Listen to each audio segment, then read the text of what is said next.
I want to start off the show today talking about a really cool technology that we've rolled out. If you haven't seen it yet, we've been posting it on our socials. We've got an email going out a little later, and we'll continue talking about it. But Matterport is a company that's been around for a little bit, and they do 3D technology where you can take 3D tours of homes. And I'm sure you guys have probably seen the little, the little ocular things that you put on with phones and all the different 3D technology that's out there.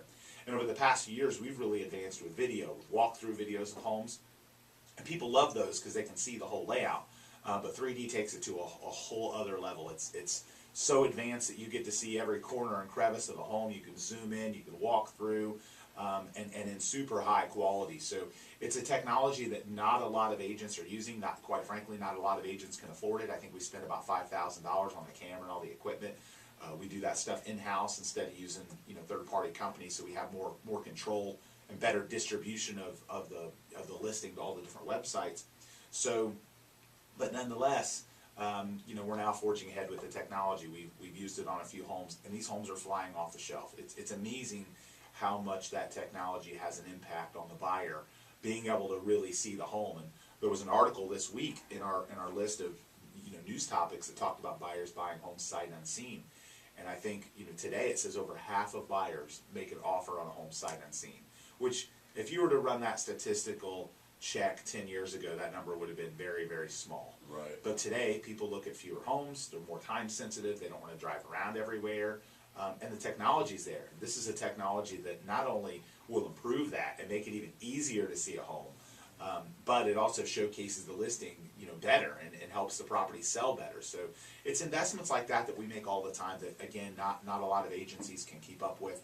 We were one of the first to start using drones. We started using the DJI Osmo cameras. We've done the films with actors and scenes acted out of luxury properties, all of these things before other agents. And the Matterport now, for example, I think is one of those steps in technology where the agents that are using it are really differentiating their customer's home and helping their customer sell quicker for more money, get more eyes on it, and we're really excited about it. I mean, we listed 2 homes in Old Memorial and West Chase, which is a luxury. These are $800,000 homes. One a couple of months ago, and we did the Matterport on it. It was under contract for a Major League Baseball umpire, nonetheless, which was kind of cool, in no time. And we just listed one, and I got an offer on it on like day 2.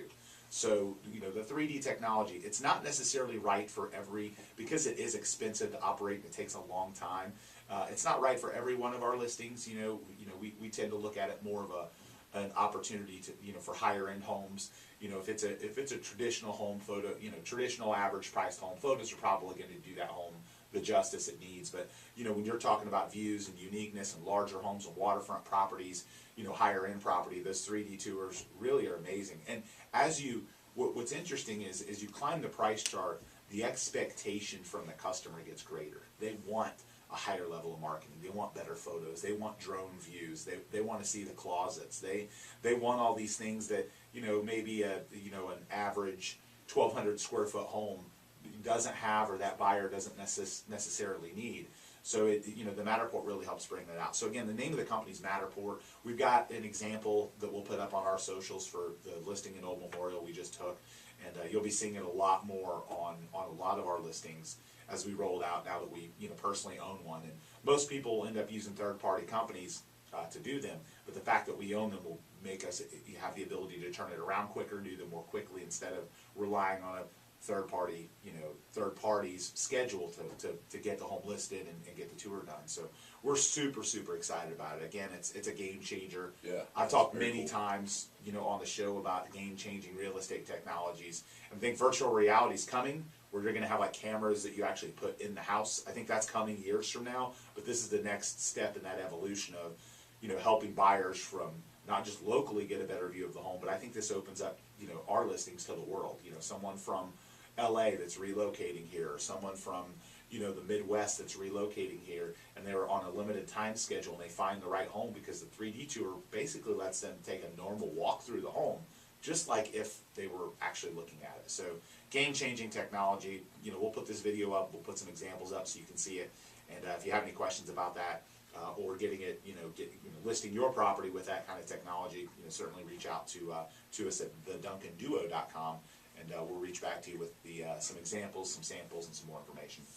That 50% number seems really high. It does, and I'll tell you, you know why it's low inventory is the other reason. Mm-hmm. I think technologies have improved, so photography, videography has improved, and it's not perfect. I mean, I still look at listings every day in the MLS from professional realtors that make me want to vomit with the quality of photo. It's like you could have got out of the car to take the photo. Like I can see the mailbox in your photo. You know, like I can see the mirror on the car. Like you really couldn't even get out of the car to take the photos. I mean, we're talking $1 million homes on Bayshore too that I see this on, and you know they're taking photos with the iPhone. So every photo is like cut off. You know, like it's the upper or the narrow photo. It's like, really, you're going to list this home and you can't afford a camera. But the reality is the real estate agent industry has been flooded with a lot of agents.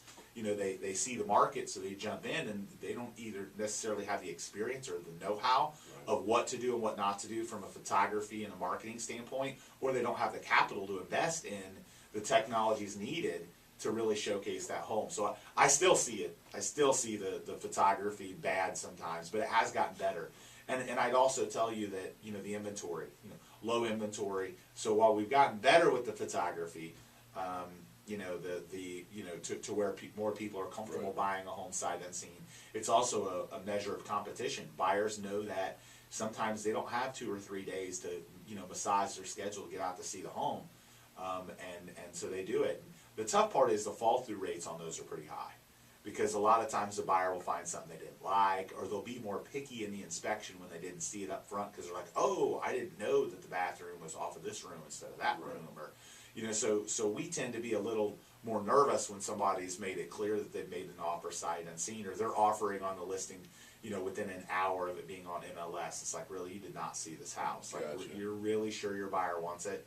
So there's some drawbacks to it, but technology's allowed that, and then just lack of inventory. Well, it probably works well for the people that are, like you said, I mean, the Major League Baseball umpire, obviously he's not, you know, going to be able to be here in the market necessarily viewing a whole bunch of homes. He's on the road, yeah. So it does work well for certain people, and I think it, to be honest with you, I think that the higher you go on the price charts, the more likely you are to have a really experienced agent, because I think an affluent customer is more discerning about who they hire to sell their home. So I think the marketing, and obviously the margins, because the commission's a higher dollar, I think the marketing improves on those homes, so it's easier to come across that. So I think, you know, a buyer that's looking at a higher price point is more likely to have you know, more information available to them, or more technology that helps them see it. The downside is they're also generally more picky. So, you know, they don't necessarily feel comfortable. There's a reason they've got to a point in their life where they have money. They don't want to just go out and make an offer on something sight unseen. So it's kind of a fine line, but I will tell you the lack of inventory causes it. When you're in a really competitive price point, you don't want to lose. You almost get tired of losing. And I can't tell you, I mean, buyers will make an offer and get accepted on a house merely because they didn't want to lose, not because it's the right home. They got tired of losing, so they go out and make some crazy offer on a house that was really probably their third or fourth pick. They just get tired of getting beat by somebody else. I mean, right now we're seeing that over and over and over again. I mean, just, you know, we're on to the 5th, 6th, 7th house that they put an offer in, and each home right now has, you know, 8, 9, 10 offers. And especially in the 200s, you know, I mean, as you climb that, if you're somebody that's looking at 4 or 5, 600,000 or higher than that, you're probably not going to experience that, you know. But in the 200 range or below that, you're right, it's hyper competitive, you know, and so I think buyers have resorted to, look, I can't get out there until Friday, but it's Wednesday. I know this thing isn't going to last. Let's make an offer, and I got the inspection period to make sure I really like it, you know. And like I said, there's a higher fall through rate, so as a listing agent, we're always concerned about those. But the agent's doing what they can for the buyer to help them get the right house if they can. So you've been listening to the Duncan Duo Real Estate Show here on 970 WFLA. When we aren't on air, make sure to check out all of our socials. We're on Twitter and Instagram and YouTube at the Duncan Duo. That's TheDuncanDuo. We're theduncanduo.com. And then make sure to check out our Facebook fan page, which is facebook.com/The Duncan Duo Show.